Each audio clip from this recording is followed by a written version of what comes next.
Hey everybody, welcome to the Grow Yourself podcast. I'm your host, Kevin McNulty, and this is your personal development school of growth, where each week my guests and I will bring and break down big ideas and practices that will help you learn, grow, and succeed in life. Thanks for checking us out. Now let the growth begin. Hey everybody, welcome to another insightful episode of the Grow Yourself podcast. I'm so happy to have you join me here on this transformative journey where we try to unravel profound ideas and distill them down into bite-sized pieces of wisdom to fuel our personal growth as human beings. You know, in this week's episode, I'm going to slightly deviate from my typical conversation on personal growth. I mean, it'll still be there, but I have to tell you that sometimes I meet people who are just so interesting, so fascinated, be it them as a person or their story or some aspect of their life, that I just feel compelled to bring them here on this podcast so that you can meet them as well. And so I'm going to call this, when I do this little series, if you will, or this type of episode, I'm going to call it a person of interest episode. And so indeed, I have a person of interest here. Now, many of you know that I raised two daughters, that my wife and I raised two daughters. And having done so, you know, I, as a man, promote this idea of girl power, meaning Jane and I raised our girls to be strong and to stand up for themselves, to be confident, and so forth. In any event, I think my guest epitomizes this notion in many ways, and you'll get it when you hear her, when you hear her story. You'll see exactly what I mean. And so my guest is Debbie Peterson. She's a former mayor. She's an award-winning entrepreneur. She's also the author of a best-selling book, which will, eventually come in the form of a series called Integrity 101, and we'll be talking about integrity, by the way. She's also the author of another book, and it was this book, actually, that grabbed my attention about her, and it's called, wait for it, The Happiest Corruption, Sleaze, Lies, and Suicide in a California Beach Town. I mean, I kid you not. In any event, you're going to hear about this true account of a political situation, a political happening in this small town, and also a lot more about Debbie's really, truly amazing life. So, but also in our conversation, we're going to talk about the idea of why it's important to look behind, let's call it the proverbial curtain, particularly when it comes to business or politics, or to use another metaphor, we should understand who is pulling the strings in society and so forth. So let me stop there and just welcome Debbie Peterson to Grow Yourself. Debbie, welcome to Grow Yourself podcast. Thank you. I'm really, really happy to be here. I listened to your podcast and the message is so encouraging. Thank you. Thank you very, very much. As I always do, Debbie, could you just tell our audience a little bit about, who is Debbie? Well, the first thing that really struck me when I met you and started looking at your podcast was that you have been in the Air Force, that you understand training, and my father was in the Air Force, and he was touted as one of the top 10 trainers at a very young age. I think he was 22 years old. And so I immediately think, well, we probably have some cultural understandings of what good leadership really looks like. And some of the best leadership I've seen has come from people who've been in the military. And some of the highest praise I've had has been being called a hero by by someone who was in the military. That it gets no better, it gets no higher than that. So thank you. And so I was raised by parents who, like yours, allowed me to have my own opinions, make my own decisions, raised me to be strong, raised me to understand the consequences and face them. And so I ended up with a degree in communication and helped my mother launch her own company company at a young age. That would really be something. Impress me, yeah.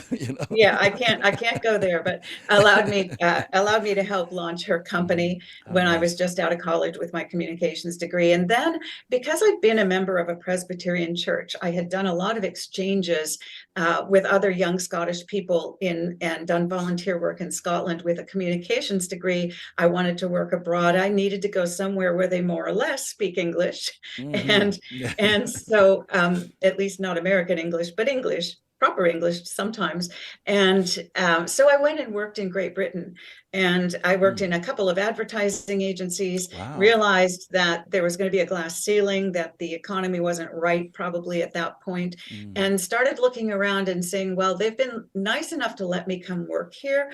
What could I do that would be the most helpful thing for this community? And there was 33.33% unemployment in the shipyards in Glasgow. This was in the 1980s. And so I thought, I could start my own business.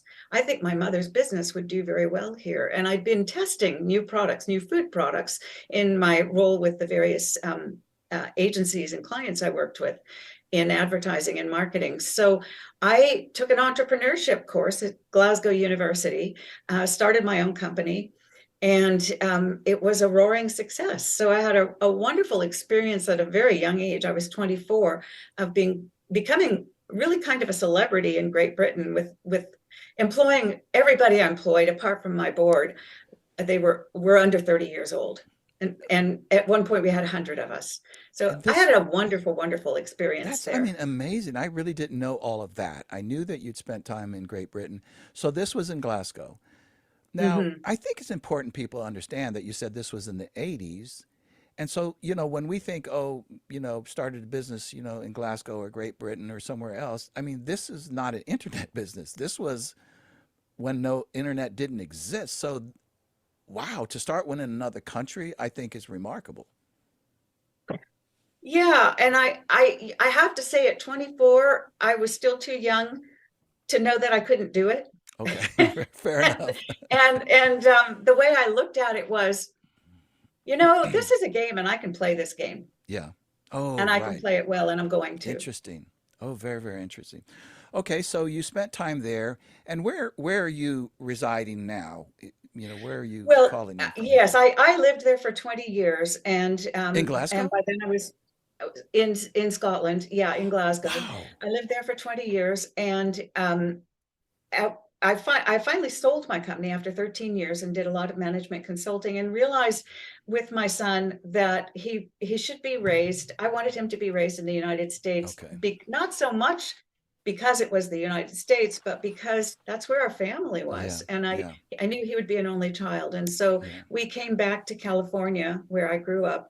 And I also much preferred the schooling system. Sure. I just didn't feel I was going to be able to have him be educated in the way that I wanted him to be educated. Yeah, fair enough. With the values absolutely. that mattered to me. That's very interesting. Yes. And because I've lived overseas many times, and I get your point there, that although there are great and wonderful things in all these different countries, it is different, and you have to recognize that if your child is coming back, or you're to the United States, so in any event, I appreciate that. So listen, so you started a business for 20 years in Glasgow. I didn't know it was that long, and so you came back to the States, and you eventually came around to writing this book. We don't have a lot of time, so I'm kind of, if there's anything that's before that, please jump in and say it. But I want to bring out this idea of this book that you wrote, which is just fascinating story that you tell. So can you just tell our audience a little bit about, how you came about to this book? Yeah, I decided after a few years of being back, and I was working as a team with my mother as a real estate realtor at that point. Okay. I kept being asked by neighbors if I would run for the city council, and my son was young, and I was working full time, and I didn't feel like the timing was right. So instead I asked if I could be appointed to the planning commission, and I served there and chaired the commission for a couple of years, served there for 4 years. Then I ran for office to be a city council member. And then after 4 years there, I ran for mayor. And went back to the council for 3 years after that. So for about 15 years, from the time my son was, I guess, about 8 years old, I was involved in local government. Very, very interesting. And so, just tell us about that experience. Oh, the book. You wanted to know about the book. Of course. I mean, where you ended up with the book. I mean, you ran for city council, and it's just mind blowing, where this went. Well, my experience on the Planning Commission was wonderful. It was everything you would want it to be if you go in to serve, to make things better, to listen to people, to find Oh, wow. solutions, to work together, to mitigate issues. And then I got onto the city council, and the first thing that happened is one of the former mayors, who I knew, he was a neighbor, came to me and said, "Debbie, there's terrible corruption, get this, at the sewer district. And I you mean, need to go in and clean it up." doesn't get any lower than So, that. yeah. And over the next 4 years, as I was on the city council, I kept coming across boards where they just were not overseeing what was going on, where things were just slipping and sliding, and nobody seemed to know or care. Nobody seemed to know their roles and responsibilities. And about 4 of the 16 of them, if they weren't corrupt, were wide open for corruption. And of course, I saw all this because I'd set up my own board at a young age. I'd been in Mm, business, I could read accounts, and wow. I could see that things were not open and transparent by Very any stretch, interesting. and were not being taken care of. And there were people left, right, and center, that we're talking politics, they're left, right, and center, who were coming to me and telling me there was corruption. So in the end, I became mayor. We sorted some of it out, but it got to the point that it was so extreme, it was so powerful because it had been allowed to go on for so long, that I couldn't do anything else. I was completely outnumbered. And so I thought, well, okay, power of the pen, I can write. I'm going to write the book. So I wrote The Happiest Corruption, Sleaze, Lies, and Suicide in a California Beach Town. And it is the true story of what I found, and how we fixed it. And some stories about other places where there's been corruption, and the fact that it can be fixed. There's so many things in there that I heard, but one of the things that really um, caught my attention was this idea that and I guess, and uh, infinitely more than I do about this idea of corruption from your experience, that you said that there was only so far that you can go, and it sounds like it was so deeply entrenched that you came to this point where you were just fighting a losing battle. You know, how do those things happen? How do they get so deeply entrenched that a person like you, and it sounds like there was others who were bringing these ideas out, but it wasn't revealed enough, or you would think that once you shine a light on it, you could make it go away. It happens because those of us who could see something don't say something. And it's as Mm. simple as that. Wow. And for the longer that we don't say anything, and the more of us who don't say anything, the more likely it is to go wrong, and the more power that those who are corrupt, or that the deviation from what's right, the more powerful that becomes, until they become so good at it I see. that you have to have a massive quantity of people deciding that's not going to happen anymore to stop it. And I Wow. think one really good example of that, I've been studying this recently. I write a blog for Psychology Today on corruption and women in government and leadership. Mm. And so I study it a lot. And Mm. NASA was a prime example. Both cases where we had terrible incidents, it was Hmm. because it was this, they call it, yeah, I know you know this, I the do, yeah. normalization of deviation. Yes. So what happens is you see something that's deviant behavior, nobody else is saying anything, so you think maybe you're not right, or you just want to be one of the crowd, you want to get along, and Yeah. so you say nothing and you do nothing. And the longer you say nothing and do something, usually it accelerates, and you start with one little thing, it's that slippery slope, and it's okay. And then the next time maybe you're a little bit more loose on it, and it continues until you end up with the challenger. And and that's been all been studied and well documented. But it happens in local government too. It happens in your personal life. You make one bad choice, and then it's easier to make the next one. Yeah. It makes me think about something I've thought about. It's going to seem like a weird analogy, though, that people that live in a house, and let's just say they live in a really dirty, filthy house. Okay. And then, and let's just say 5 people live in there. And then one day they decide to take the weekend and clean it up really, really well. And so then 3 of them are gone. when it's being cleaned up, they come back and they're going, "Oh my gosh, this is so beautiful." But then steps in a person who lives in an immaculate house, and they step into the house and they, "Oh gosh," because of their perception of what clean is.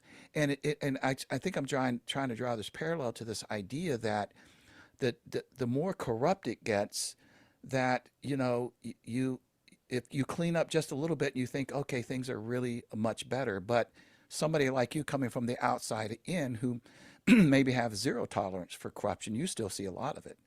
You still see where people have capitulated or turned the other look. Oh, that's just so they're rubber stamping it. So what? You just keep going. I mean, am I making any sense here?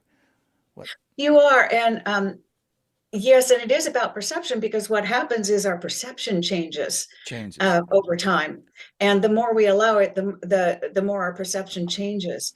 And it's so funny, because it's all about what's in our heads. It's in our Mm, heads. It's not about, and what's in our heads is driving what happens then. And so it's really important to get those.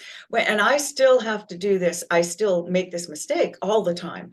Is that if I have a question about something, I have to examine it, regardless of what it is. And I don't a lot of time, because I don't even know I'm not examining it. Half the time I dismiss it. I let it go. It's easier. It's yeah. it's more convenient. It's more time effective. And so yes, it is a whole culture changes when we do that, when we don't use our voices and we don't speak those insights that we have. But we run into exactly what you just said. You go into an organization, be it a government or a private company, or it doesn't matter really, a board, a nonprofit, it doesn't matter. You go in there, and I've seen this happen quite a bit on boards, not maybe to the point where it's corrupt, but for instance, I've seen many boards that they start off with the right idea, and then they simply, over time, they start serving themselves. So Mhm. even if it's in a realm where, let's just say, maybe the work they're doing, might be slightly controversial, or what, it really doesn't matter. You start getting pushback from the outside, and then the board starts seeing it, us against them, us against the customers or the people that are on the outside. And so then you turn inwards and start protecting yourselves. And that's when, and so that doesn't describe corruption, but that describes the changing of a culture, in that we're now trying to do the things to stay alive. And we've I lost sight of where we're going. Absolutely. It's a whole group thing. It's the blinders thing. It's the tunnel vision. Mm. And I think that's where this whole issue of bringing people in from the outside who can see it from a different perspective, Oh, who can yes. put their finger on the company culture and describe it. But it's also, as you say, it's the pushback. And one of the biggest things to look out for is that pushback. When you get that pushback, you've got to evaluate it, and you've got to have people on the board who are strong enough to realize that you have to have outside input as well. Or you do tend to become insular. And I will tell you that's exactly what happens as an insider. That is exactly what happens on government boards as well. People get elected term after term after term. They Mm-hmm. become comfortable. It works for them. And it does become us and them. And that's the saddest thing about it, in probably in almost any organization, even if it's for profit. The point is, if you don't serve your customers, you're not doing you will fail. Yeah. And it's the same in relationships. If you're not serving that relationship, it will fail.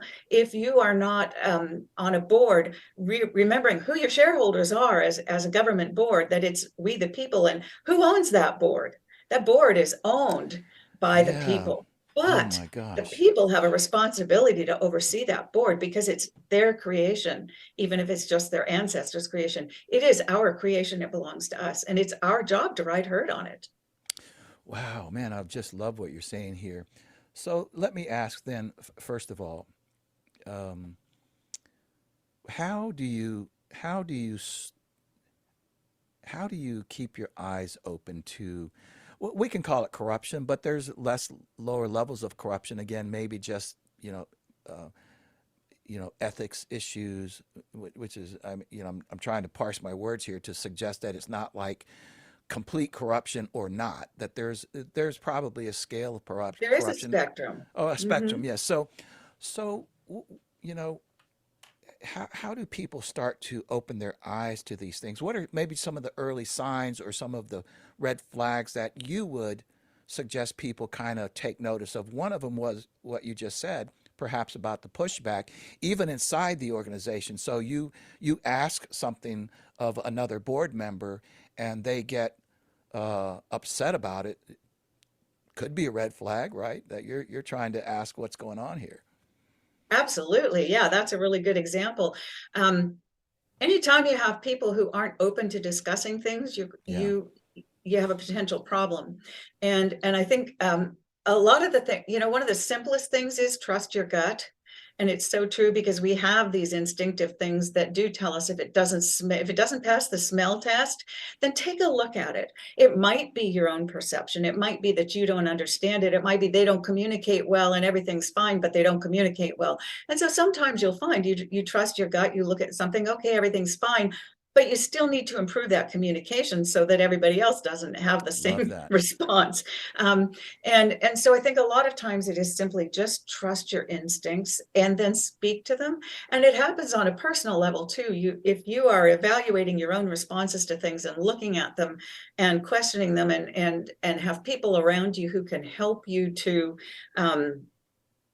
look at how you look at things and ask those questions, it's important. So a lot of times in an organization, you can, someone with skills like yours or mine can go in and they can immediately get the company culture.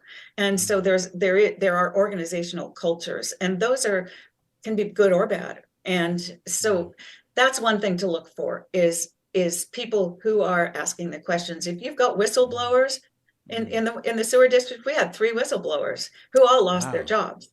In the mayor's office, the mayor had been sexually harassing 3 young women.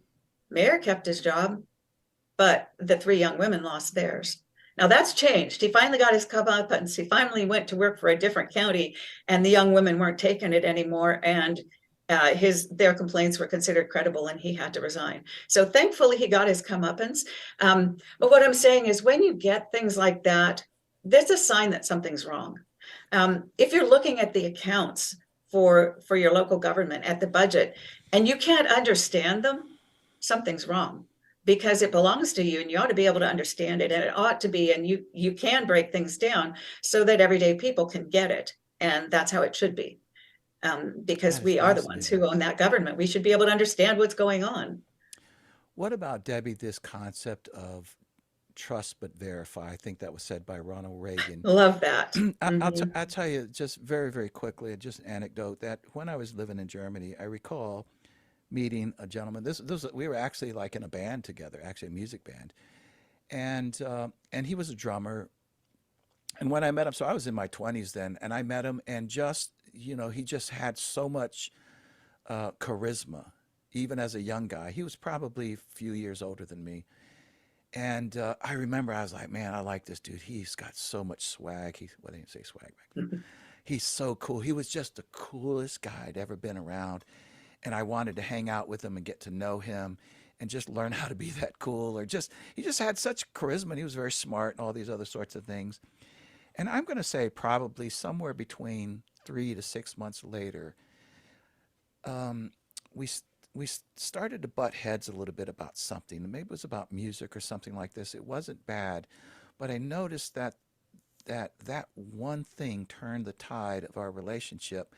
But worse than that, the more that I got to know them, I learned that this guy was an absolute snake in the grass. And I remember, I've never forgotten this. This was decades ago. And I still remember how, first of all, I mean, hurt's not the right word, but how I remember how struck I was by how did I miss it? I mean, the guy really turned out to be a real snake in the grass, got kicked out of the Air Force, and all these other sorts of things. But the difference between how I perceived him at first, that I thought he was just, and I did think that he was just like this really high character person. I mean, just a really good person was part of the appeal. And then it turns out he was a really bad person. And so I think to myself, and this is sort of my question to you, it's this idea that trust but verify. When I get to know people, I do more or less trust them. I try to like them. I see things that I like, and I gravitate to them. But I always keep in the back of my head, I don't know this person. Yeah. And one of the most important, if not the most important attribute, well, I'd say the most is integrity. But one of the most important attributes of a leader is charisma, because we want to follow Yes, people with charisma. good point. Here's the problem, though. It's also probably the most important trait of someone who's corrupt, a con man. And that's Wow. why they call them con men, because they can con smart people. And the more they do it, the better they get at it. And, I'm glad you caught it. And, Yeah, um, fortunately, there but wasn't that a is a lot on the huge line. problem. Yeah, Yeah, yeah. that there are, that goes to the whole behind the curtain concept, or the tip of the Yes, iceberg yes. concept Tell me that we about that though, because I want to know your feelings about this as you look back on your experience of going into this government and then seeing behind the curtains this idea of, who you should trust, who you should not trust, and how you, I guess you sort of, uh, you know, keep your perception in check for a minute until you get to know the person. So, I mean, how do you go forward with something like that? Well, I'm going to tell you, I made exactly the same mistake. The mayor I was telling you about, very huge charisma, and I watch him on old reruns of meetings now, and oh my gosh, I can't not believe him. I want to believe him. He is so convincing. And I look at the supervisor who's the suicide in my story title, and again, I supported him. I campaigned for him. I walked precincts with him, and so you. I think the secret to this is you've got to show up, and if you show up, they will start to show up and you'll start to figure it out. But you do have to show up. If you don't show up, you will continue to be conned. Very And again, interesting. you do, yes. And I think for me, the precept is seek first to understand. Oh, So you love it. don't go in first and judge. You go in first with the open mind. You go in first to trust. And at the same time, you seek to understand. And if you're seeking to understand, often you will not be taken by that person forever. It might Yes. take a while to figure it out. Um, Very good I don't point know. there. No, no, Yeah. no. I love what you're saying there because this idea of seek to understand. So you're not going in aggressive. You're not going in as a pessimist or a cynic, just questioning everybody just because of that mood.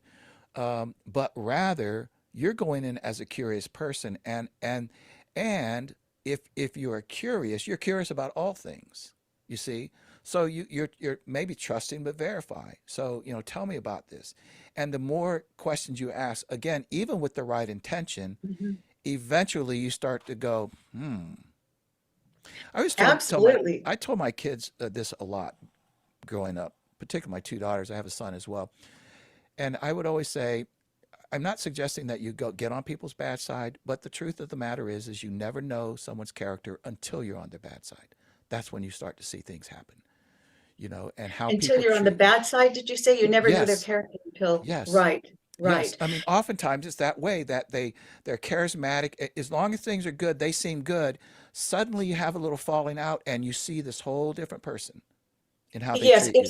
Yes, if there is no tolerance for questioning, if there is no tolerance for being a curious person, I think that is the clue there. Be a curious person. Wow. And if there's no tolerance for that, that is the biggest red flag you can get. Our whole country, our whole democracy is built on spirited discourse. It's built on people Yes. being able to have different opinions, speak those opinions, and reach solutions that serve the most of the people and the majority of the people while listening to the minority. Well, you can't possibly do any of that, number one, if you're not a curious person. Number two, if you don't show up. And number three, if you don't question and openly discuss. You Wow. cannot fix it. Oh man, I just love what you're saying there.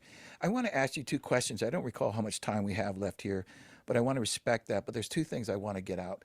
One, I want to ask you about integrity. You're writing this series, Integrity 101, and just I want to ask you about the definition of integrity, how you define it, and then the second thing though is I want to ask you how it's kind of it's really a separate question altogether, but how do people look behind the curtains? And maybe you've already kind of addressed that, but there's almost a curtain for everything. There's things happening behind the scenes, and what are some practical steps or a step that people can do? And again, maybe you've addressed that with the question asking. But so let me first ask you about integrity, though. How would you define integrity, Debbie? I love the word integrity. And I was absolutely stunned when I went online and discovered that nobody had Integrity 101. Nobody's doing anything called Oh, Integrity wow. 101. I could nab that theme and make it mine. And I Yeah. was really shocked. I was actually really worried. That bothered me a lot. But the thing I Interesting. like Yeah. about the word integrity is no matter if you're a mathematician, it's about integers being the perfect numbers, and so you can grasp it from that angle. If you're in the human sciences, integrity is an entirely different thing. But I think it's something about purity, and it's about cleanness, and it's about Mm, clarity. And so I yeah. really like that whole concept. It's about best practices, and on a personal level, I think it's about asking, being curious about yourself as well. And really, if you don't take the mote out of your own eye, you can't go chasing other people. So fix yourself first. And for me, it took the form of having people around me whose integrity I hugely respected, who would ask me those hard questions, and who I could have Yeah. those conversations with, who Yeah. I could call up and say, it never really occurred to me that I just say the Pledge of Allegiance, and I just say it, and I don't think about what it says and what I'm pledging. And I think that happens when people get sworn into public office too. Oh yeah, we're getting sworn in, but they don't really look at what they're saying to defend and protect from enemies within and without. Wow. And so that within can also be within yourself. And I think that one of the very first things is to know thyself and examine I'm your with you own there, your man. motives. So if that's why I'm such a fan of local government, because it's nonpartisan, and we don't have all the pollution that comes of having to play a party line. It really muddies the water. It can be a Wow. more pure. I have so much appreciation for that, what you're saying. I would also say about integrity, and I want your thoughts about this, that you see, integrity, or I should say lacking integrity, if you will, it's not just for the corrupt people. It's for good people too, because you can have, like for instance, um, you can go ask a person in your office to give you some feedback about how do I come across in the office? What am I like to work with? And you can come across a really good-hearted person who doesn't like conflict, who does this quick analysis in their head. Boy, if I tell him the truth, I don't want the drama, so I'm just going to say, no, you're great. That's lacking integrity, right? But maybe for the right reasons. I mean, would you agree with that? Or Well, yeah, there are different kinds of communication, and you don't always have to tell everybody everything. that's true. Um, you know, Yeah, there's probably not an obligation, and so you can yeah, take that too far. And sometimes the most blunt people are your most helpful people, even when they're yeah, it's the hardest to yeah. take. And then sometimes you'll get criticism, which is entirely you have to be able to weigh those Right. things up. Yeah. Good But point. yes, if let's say, for instance, you're speaking in public comment, you may go in and you may do it in a non-aggressive way, even when it's something very, very, very bad. But you want it to be heard. So in order for it to be heard, you have to couch it in terms that people can hear Right. and not immediately polarize. So Right. yes, I think that there is room for um, evaluating how you come across when you're saying things. Yes. But your example is But my is point is a there, good just to example make of good people who yes, have their own thing going on. and that's my point is that I think many of us can dismiss. We'll say the following. I'm an honest person, and that and that could still be true, but still find yourself at a crossroads with integrity. That that you know and I don't suggest, to your point, I would do the evaluation too. If somebody in my, when I used to work in an office, came up to me and I knew that, I knew their character was not very high and that they would come after me, Mhm. and I was suspicious about why they were asking me, I would probably pass too, because you're weighing two different values, you're weighing two different things, one up against the other. But yet and still, I'm not telling them the truth, And so You know what? yeah, I please, think that what you're talking about is exactly what we need to be doing. yeah, And I don't know that there is, well, my answer to that is, if you know someone's asking you a question to attack you, don't hand them the bat.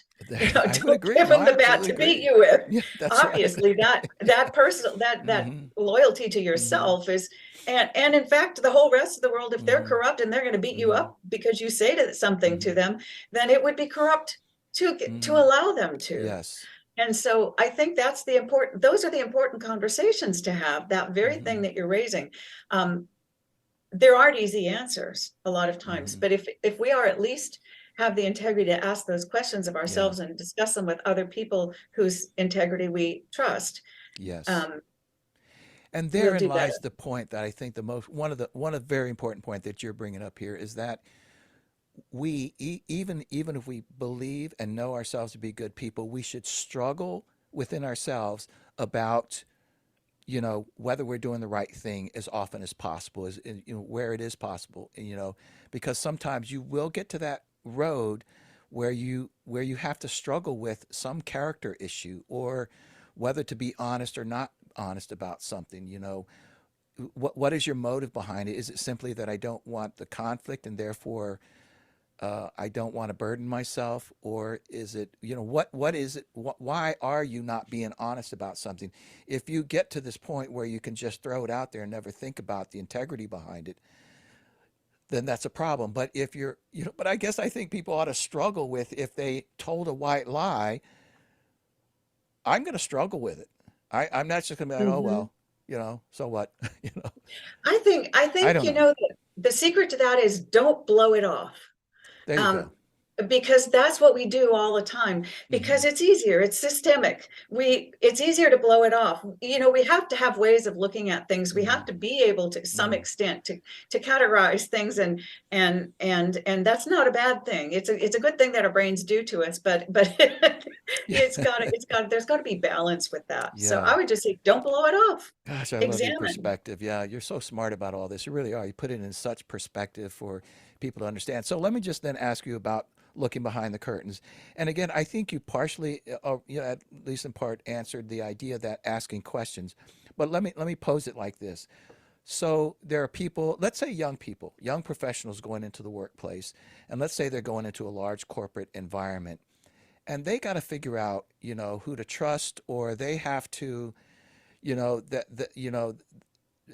maybe for some reason they're working in an environment where there might be some things happening behind the curtain or under the water that they're unaware of.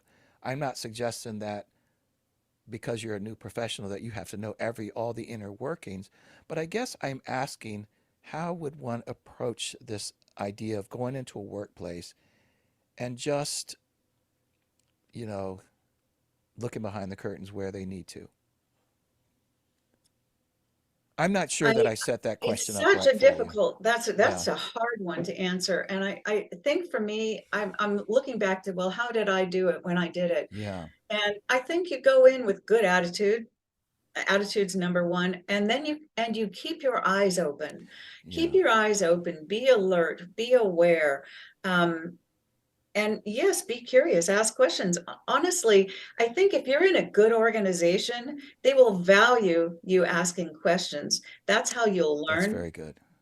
And and but not by being obstreperous. Yeah. Yeah. you Like know an interrogator or um something. Yeah. yeah, we're not interrogators. and Yeah. and um even when you're looking at corruption, interrogation, unless you're the FBI, probably isn't going to be your best way of Yeah. operating, Yeah. unless the Yeah. circumstances are right. But as a member of the public, certainly, in local government, you ought to be interrogating.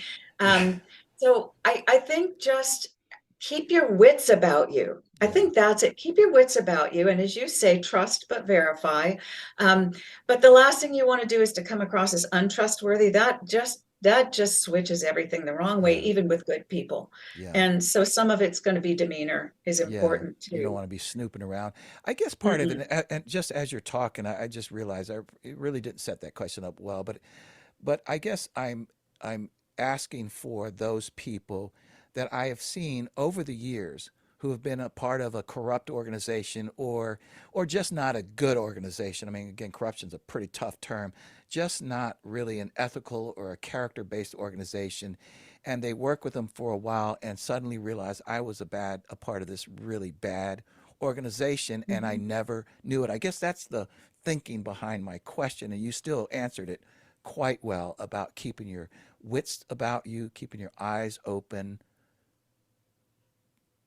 be of good character, don't go in Yeah. there and snooping and interrogating, but And remember, I think always too, remembering what is the objective of the organization? Who do you work for? What are you supposed to be doing there? And just go in and uh, do your job and do those how things. about that? And if you find that is not that the goals of the organization have been that people are skewed off of what your mission is, you don't know what your mission is, um, or if they're not following the mission, then check into bringing it back. And if you bring it, and if there's no interest in bringing it back to the mission, then something's up. How And interesting. Yeah, yeah, that's very um, good. I'll but be you on. can't know up front. You No, you can't can't. know up No, you front. can't. You can't. You can't. Debbie, well, we both know this. We came into this conversation not completely clear about where we were going. I knew there was a lot of fascinating things about you and your life and your work, but I just love where you brought this around to the idea of integrity, of you know, of transparency, and how necessary it is for us to just keep our eyes open with what's going on around us. You also engaged with this idea of improving things, which was your whole point for going into the city council, wasn't it? And the mayorship to improve things. Leave it better than you found it. Leave it better than you Yeah. found it. That's a beautiful idea. Well, listen, there's so much more that I can ask you about, but I know we're running up against the clock here. And so I do want to ask, first of all, can you just quickly share about the Integrity 101 series so that people understand what that is and what to be on the lookout? And then share with the audience where can they find you? Can they find your works, your books, your podcast? Because you got a podcast going too, don't you? I have a podcast called Corruption Chronicles. I love it. And I also have an online course, Double Dias Adventures in Local Government. And that's how we can work together as elected representatives and as citizens. And the books are The Happiest Corruption, Sleaze, Lies, and Suicide in a California Beach Town. And then if I've got your attention and you want to take it further, I have City Council 101, Insider's Guide for New Council Members. And I've got one coming up, which is We the People 101, How to Beat City Hall, because people think you can't. And of course Yeah. you can. So I want to equip people to do that. And the best place to find all of those things and the links to them is just to go to debbiepeterson.com, DebbiePeterson, debbiepeterson.com. You'll find everything and more that'll help you with all of that. And you can buy my books in bookstores or at Amazon, Barnes and Noble, online, any of those places, and they'll take you links to other places that will help. And all of that, as we always do, is make sure that the links will be in the description of this podcast and everywhere else, so they'll have it there. But I just love to ask and get people just to hear it from your own voice. So, well, listen, I can't thank you enough. This is a fascinating conversation, and we should probably do it again. There's a lot more to talk to you about. I And would love to do that. you're a serious person. You're delightful. You really are. But I also know you are a very accomplished human being and professional. And I'm such a privilege to have you on my podcast. Thank you. That's a high honor. Thank you so much. Pleasure is mine. So we'll talk again soon, I hope. Me too. Okay.